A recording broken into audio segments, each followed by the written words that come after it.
siri video DIY all-in-one inverter beginner friendly 1500 watt. Jadi bolehlah kita onkan aircon 1 horsepower dengan inverter ni. Assalamualaikum tuan-tuan dan puan-puan. Ini adalah video yang pertama untuk siri video DIY sistem kuasa solar menggunakan all-in-one inverter. Bila kita kata siri video ni, maksudnya dia akan ada lebih daripada satu video.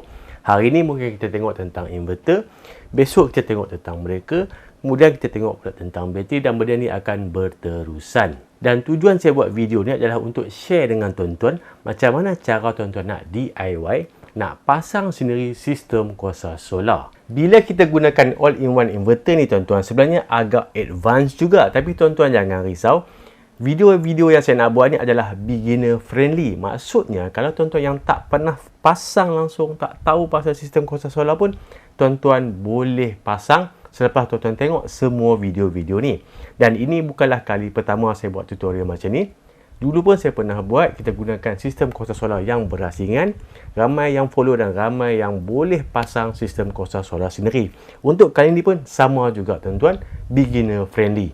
Untuk video yang pertama ni, kita akan fokus pada inverter. Inverter ni tuan-tuan adalah peralatan yang menukarkan voltage DC daripada bateri kepada voltage AC 230 volt sama dengan power yang kita dapat daripada TNB dekat rumah kita. Sama saja tuan-tuan. Kemudian kita ada pula inverter dan juga all-in-one inverter. Yang dekat depan tuan-tuan ni, yang ni adalah all-in-one inverter. Sebab apa kita panggil all-in-one inverter? Sebab dalam inverter ni dah ada semua komponen-komponen penting untuk sistem kuasa solar. Untuk sistem kuasa solar ni, yang pertama kita perlukan solar charge controller untuk membolehkan kita charge bateri daripada solar panel. Yang kedua, inverter untuk invert power daripada bateri kepada AC 230 volt. Dan kalau kita nak charge pula bateri tu daripada power TNB ataupun daripada generator, kita perlukan charger. Kemudian kalau kita nak transfer power daripada inverter, power daripada TNB, kita nak switch tu, kita perlukan ATS. Dan semua 4 komponen penting tu dah ada dalam inverter ni tuan-tuan. Inilah yang kita panggil sebagai all-in-one inverter. Kalau ke inverter, kita cuma ada function inverter sahaja, tapi yang ni all-in-one, semuanya dah ada dalam ni tuan-tuan, dah komplit dah. Dan dari segi kos, kalau kita gunakan all-in-one inverter ni, dia akan lebih murah berbanding kita buat sistem berasingan, solar charge controller asing, inverter asing, charger asing, yang tu lebih mahal. Yang ni adalah pilihan yang lebih murah dan praktikal. Lagi satu kelebihan all-in-one inverter ni tuan-tuan, all-in-one inverter ni lebih mudah kita nak pasang berbanding sistem yang berasingan. Kenapa saya cakap mudah? Sebab semua sambungan yang kita perlu buat, semuanya pada all-in-one inverter. Kalau sistem berasingan, kita akan gunakan banyak kabel. Kabel pergi ke solar charge controller, kabel pergi inverter, kabel pergi charger. Tapi untuk yang ni, semuanya kita sambung dekat sini saja tuan-tuan.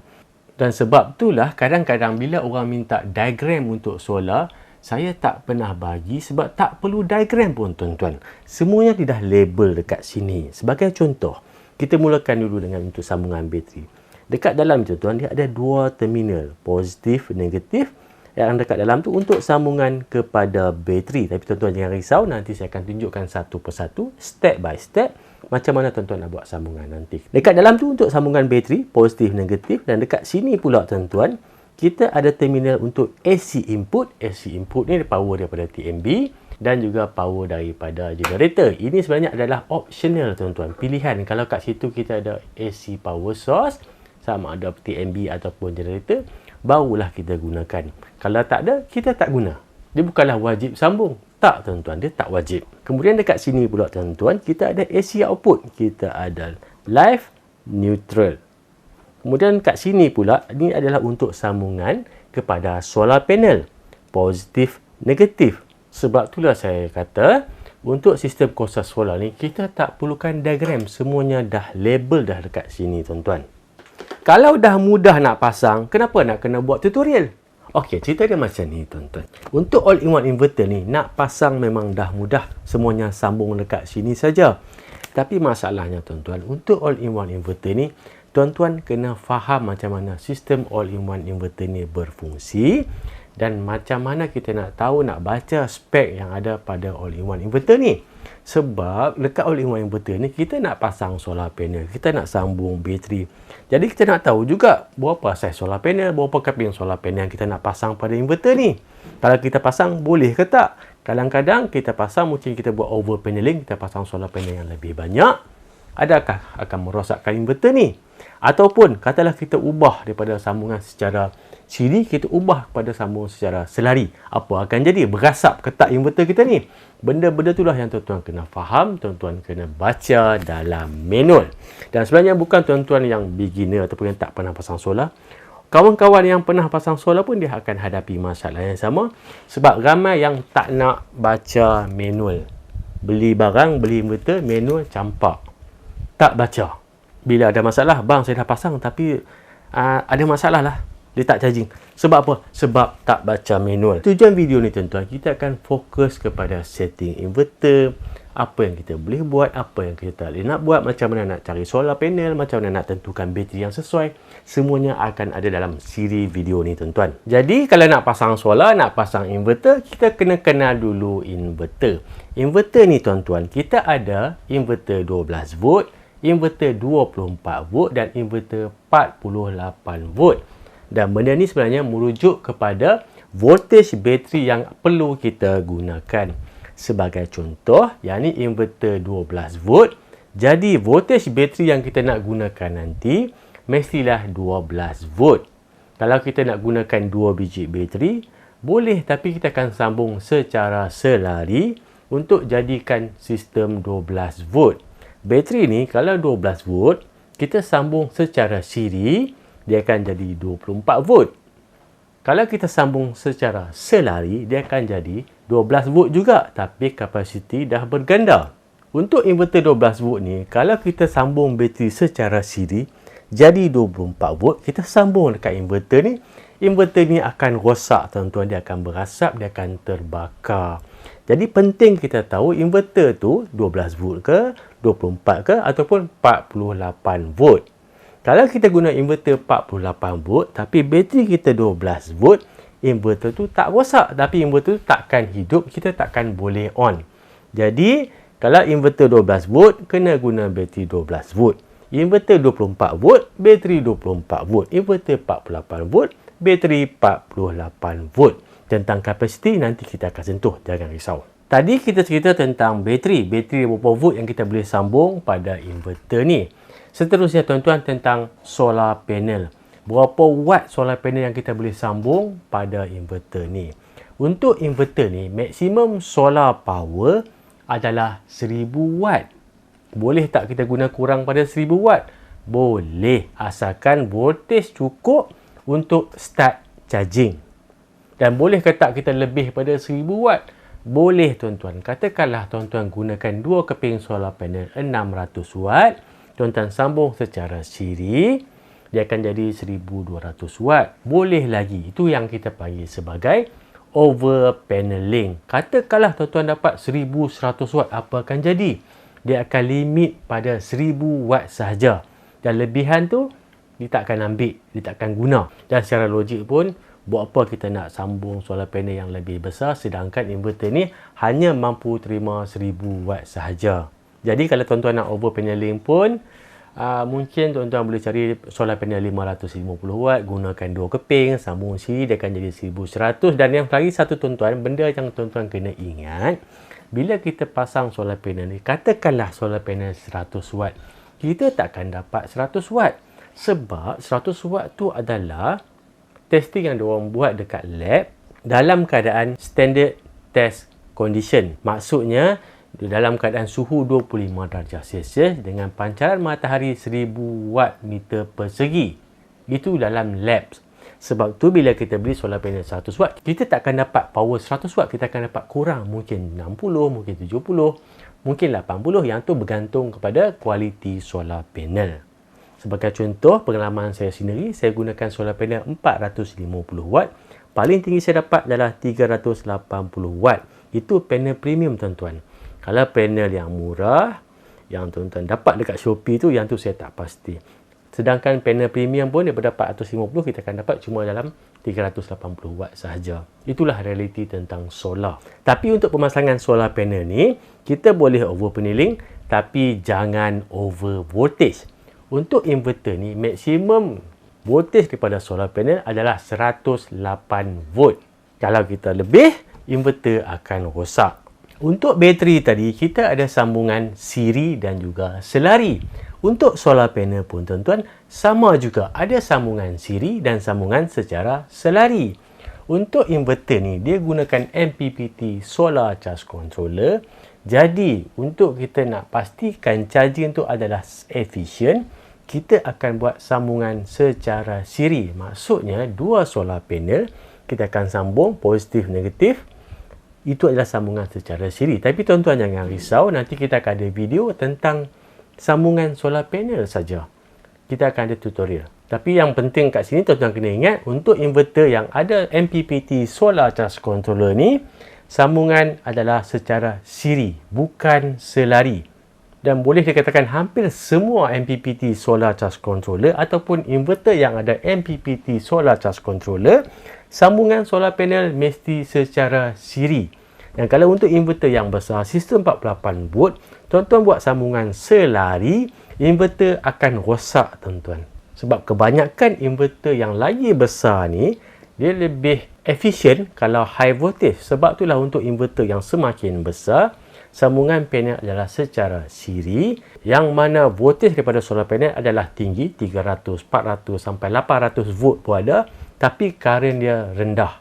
Jadi kena ingat, bila dengar je MPPT, sambungan solar panel, mesti secara siri, tak boleh selari. Kalau dulu memang ada all-in-one inverter yang menggunakan PWM Solar Charge Controller. Tapi sekarang ni kebanyakannya menggunakan MPPT Solar Charge Controller. Jadi tuan-tuan kena ingat, kalau inverter yang tuan-tuan beli tu gunakan MPPT, sambungan secara siri. Dan kalau untuk PWM Solar Charge Controller, sambungan adalah secara selari. Tapi sekarang memang jarang sangat dah tuan-tuan jumpa yang PWM. Dulu saya pernah guna, tapi masalah PWM ni, kita perlu guna kabel yang lebih besar. Dan kelebihan MPPT ni, kabel tak perlu terlampau besar dan mudah kita nak buat sambungan sebab kita tak perlu combine solar panel, kita tak perlukan combiner lagi dah. Dan lagi satu, jarak antara inverter dengan solar panel boleh lebih jauh sebab voltage kita tinggi tuan-tuan. Jadi bila ada voltage drop tu, dia takkan efek sangat. Itulah kelebihan MPPT. Selain daripada charging yang efisien, MPPT ni dia lebih baik dan menjimatkan kos untuk sistem yang besar. Jadi untuk tutorial kita akan mulakan terus dengan MPPT Solar Charge Controller. Seterusnya tuan-tuan, tentang maximum output power daripada inverter ni. Untuk inverter ni, maximum output power adalah 1500 watt ataupun biasa kita sebut sebagai 1.5 kilowatt. Dan untuk load bermotor adalah 1 horsepower. Sebelum ni saya pernah buat satu video, saya tunjukkan inverter ni masa bawa pergi camping, saya gunakan untuk rice cooker. Ada orang tanya, boleh tak nak hidupkan aircon 1 horsepower? Jawapannya, boleh tuan-tuan. Aircon 1 horsepower, maksimum output inverter ni 1 horsepower. Jadi bolehlah kita onkan aircon 1 horsepower dengan inverter ni. Dan lagi satu, mungkin ada setengah orang dia alert tentang peralatan elektrik, dia tahu dekat rumah dia lampu berapa watt, kipas berapa watt, mesin basuh berapa watt, dryer berapa watt. Tapi ada setengah orang dia tak pernah alert pasal benda tu. Jadi saya akan share hari ni apa peralatan elektrik yang kita boleh onkan dengan inverter ni. Peralatan pertama, kita tengok dulu kipas angin ataupun ni kita panggil sebagai standing fan. Untuk kipas angin jenis macam ni, dia punya power rating, kita tengok dekat sini adalah 50 watt. Jadi dengan satu inverter tadi, kipas ni 50 watt, secara asasnya kita boleh gunakan inverter tu untuk hidupkan 30 unit kipas angin ni. Kemudian toaster ataupun pembakar roti, untuk yang ni dia punya maksimum power adalah 800 watt. Jadi kalau kita nak gunakan toaster ni dengan inverter tu, cuma boleh gunakan satu unit saja toaster. Sebab satu unit ni 800 watt, kalau kita gunakan dua, dah jadi 1600, dah lebih daripada power rating inverter tu, inverter akan shut off. Tapi mana ada orang guna toaster sampai 2? Biasanya kita akan guna 1 saja tuan-tuan. Jadi kalau tuan-tuan tanya boleh tak nak gunakan inverter tu untuk hidupkan toaster ni? Jawapannya boleh tuan-tuan. Sebelah toaster tadi kita ada rice cooker. Untuk rice cooker ni dia punya maksimum power adalah power dia antara 780 watt hingga 928 watt. Kalau ikutkan ni, masih lagi boleh kita hidupkan rice cooker ni dengan inverter tadi. Yang ni confirm memang tak boleh tuan-tuan. Yang ni air fryer. Sebab apa? Kalau kita tengok air fryer ni, dia punya maksimum power, saya tengok 1800 watt. Kalau untuk air fryer, memang tak boleh tuan-tuan. Kita cari apa lagi yang boleh. Ni blender. Blender ni memang agak besar juga. Dia punya power 500 watt, masih lagi boleh. Yang ni food processor, saya rasa label dia dah tak ada dah ni. Kalau dekat counter ni kita ada espresso maker. Yang ni confirm tak boleh sebab yang ni power dia kalau tak silap saya 1800. Untuk koko pun yang ni instant hot dan instant cold. Yang ni dalam 2000 watt. Ini kedua-dua ni memang tak boleh lah tuan-tuan. Kena guna inverter yang lebih besar. Tapi kalau untuk peti ais ni tuan-tuan, tak ada masalah. Confirm boleh. Kebanyakan orang salah faham. Orang ingat peti ais ni lah yang gunakan power yang tinggi dekat rumah. Tapi sebenarnya tak tuan-tuan. Penyumbang bil elektrik tuan-tuan tinggi adalah aircon tuan-tuan. Bukan peti ais. Apatah lagi untuk chest freezer yang beku tu, yang tu lagi rendah dia punya penggunaan tenaga.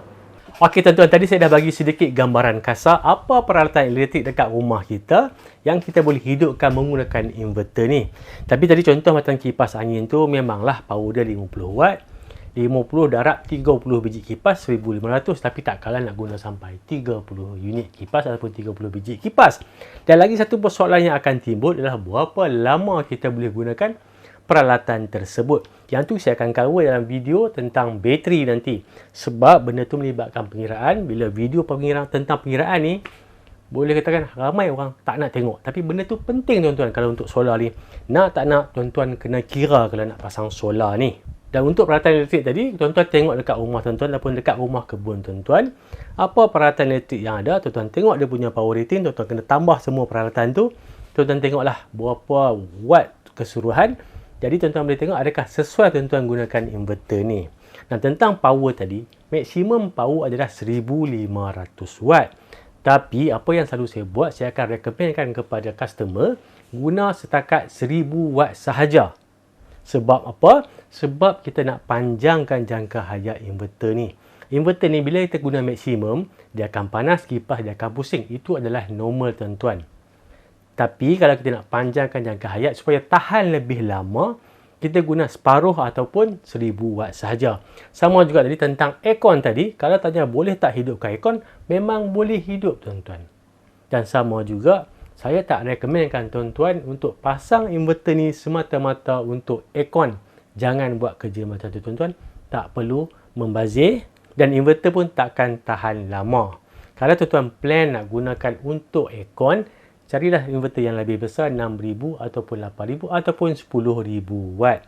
Sebab bila tuan-tuan gunakan inverter ni untuk aircon, hanya aircon saja boleh guna, peralatan lain dah tak boleh guna lagi dah. Jadi kalau guna untuk aircon, kita akan buat sistem yang lebih besar. Selain tu tuan-tuan, benda yang tuan-tuan kena tahu dari segi spesifikasi untuk inverter ni adalah tentang solar charging current. Untuk inverter ni, maksimum solar charging current adalah 60A. Dan charging daripada TMB ataupun daripada generator pun 60A juga. Dan dia support untuk hybrid charging. Maksud dia akan combine sekali. Charging daripada solar dan charging daripada TMB ataupun generator. Dia boleh combine sekali. So maksimum hybrid charging adalah 120A. Untuk inverter ni dia punya spek tu agak tinggi juga tuan-tuan. Dan berat inverter ni cuma 5.5 kilo sahaja. Dan inverter ni adalah inverter yang sama yang saya akan pasang dalam kereta, dalam kenderaan untuk kereta saya. Dan kalau tuan-tuan nak gunakan inverter ni dalam camper van pun boleh juga, dalam dekat boat house ataupun rumah rakit, tuan-tuan boleh gunakan inverter ni juga. Dan kalau tuan-tuan nak tahu lebih detail tentang inverter ni, dia punya datasheet dan juga user manual. Biasanya kalau kita nak tengok user manual ni, kena beli barang. Dalam kotak akan ada user manual lah, manual macam ni. Tapi saya akan sediakan link nanti, tuan-tuan boleh download datasheet dan juga user manual. Tuan-tuan boleh tengok lebih detail tentang spek inverter ni. Dan kalau tuan-tuan nak download user manual pun boleh. Kalau tuan-tuan nak study, nak baca. Jom saya tunjuk. Untuk tuan-tuan dapatkan datasheet dan juga user manual, tuan-tuan boleh ke website saya, solarhub.my. Dekat shop SRNE. Yang ni tuan-tuan, SRNE 1.5 kW. Dekat sini saya dah sediakan untuk tuan-tuan download datasheet dan juga user manual. Kalau tengok datasheet ni, tuan-tuan boleh tengok lebih detail tentang spesifikasi untuk inverter ni. Semua detail ada dekat sini. Dan yang ni pula untuk user manual. Ni user manual untuk inverter lah. Dan dekat sini pun ada sedikit dah description tentang dia punya output power, load motor, semuanya ada juga kat sini tuan-tuan. Dan selain tu, kalau tuan-tuan berminat dengan inverter 48 volt, 6 kW, ni pun ada juga datasheet dan juga user manual, tuan-tuan boleh download. Percuma saja tuan-tuan boleh baca. Dan dekat website ni pun ada jugalah, kita ada jual peralatan-peralatan yang lain, aksesori-aksesori tambahan yang tuan-tuan perlukan. Dan untuk beli ni tuan-tuan boleh bayar menggunakan FPX. Dan tuan-tuan boleh check out dekat sini. Dan boleh bayar gunakan FPX lah. Dan untuk kos penghantaran ni berdasarkan tuan-tuan punya alamat, tuan-tuan isi semua billing detail ni, dia akan keluar lah kos shipping dan tuan-tuan boleh check out. Okey tuan-tuan, nampaknya sampai setakat ni saja dulu untuk video kita, untuk tutorial kita. Video yang pertama ni kita akan sambung lagi. Mungkin video kedua kita akan cerita tentang bateri, macam mana nak buat sambungan bateri, siri, selari. Kemudian kita akan pasang inverter ni, kita akan cuba hidupkan dan kita akan fokus pula tentang dia punya charging mode, output mode, apa lagi setting-setting yang kita boleh buat dengan inverter ni. Inverter ni kita boleh set dengan keperluan dan juga situasi pemasangan kita. Sampai kita jumpa lagi. Assalamualaikum.